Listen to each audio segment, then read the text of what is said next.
Hey guys, I'm going to be walking you through the Pathfinder in Illustrator today. The Pathfinder is one of my favorite tools to use in Illustrator, and honestly second only to the pen tool, which you guys will learn about here coming up soon. But the Pathfinder itself is really cool because it allows you to go through and merge shapes and simplify shapes in ways that you would normally have to spend a lot of time creating something very custom using the pen tool.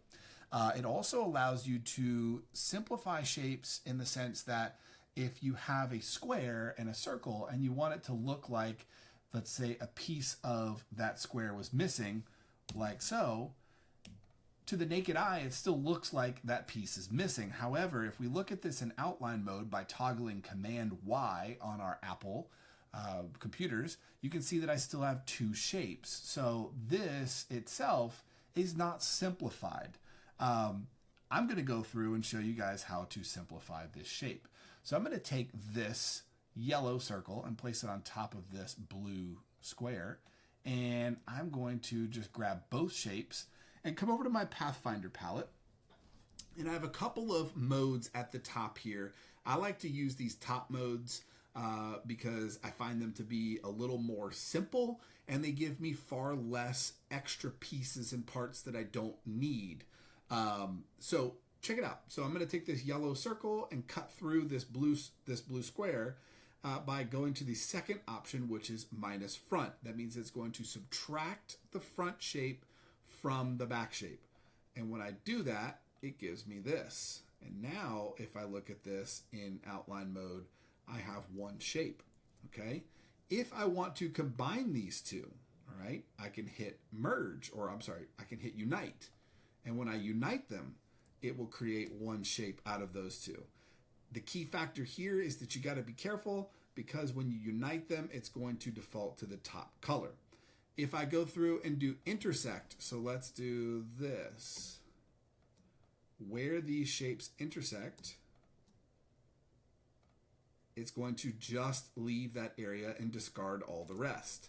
Then if I go through and do exclude, it's going to exclude the inside and leave the rest. Okay, kind of cool.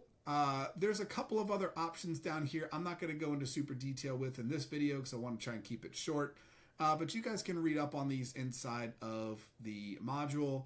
Essentially, the things you have to be careful about with these sections is that if you do stuff like this, I'll show you on one of them. If I go through and click divide, it gives me different shapes that I can go through and pull parts and pieces out of. But if I have all these shapes and I convert them all to blue, I'm still left with multiple shapes here that are kind of still connected in some way, in the sense that whenever I use my move tool, it still wants to select all three of them. It's really not simplifying anything too detailed. If I was to take, let's say, a letter R, I'll show you one of the errors that happens, and then I'll end this video for you so you don't have to watch a 7-minute video. If I take this letter R and let's choose a typeface that's actually somewhat appetizing and fun to look at, I like that one, Ziggurat. And if I do create outlines, so now I have the shape of a letter and I want to delete the inside of it. Okay, so now I have an R but just the outside. And I want to change the inside of it, by the way, it's called a counter, to a perfect circle. So if I place this on top of it, I don't know why you would ever want to do this, but I've seen people do it. I'm going to make it white to show myself kind of what it would look like.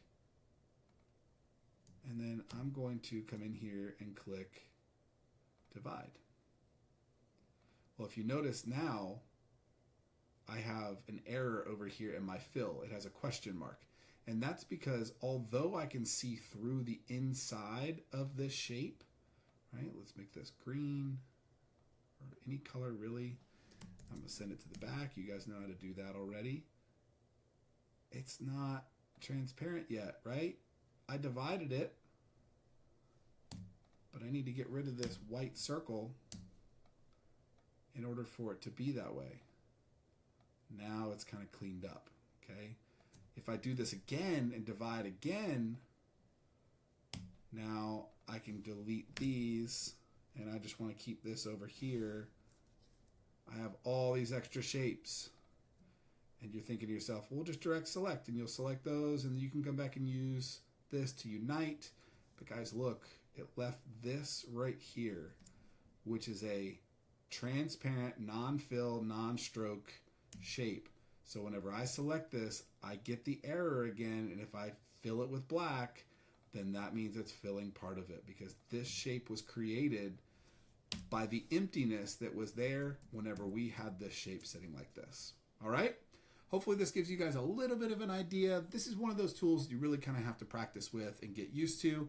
But once you get it, it's a super fun tool, and it allows you to have a ton of flexibility. So let me know if you have any questions, and I'll be happy to answer them for you.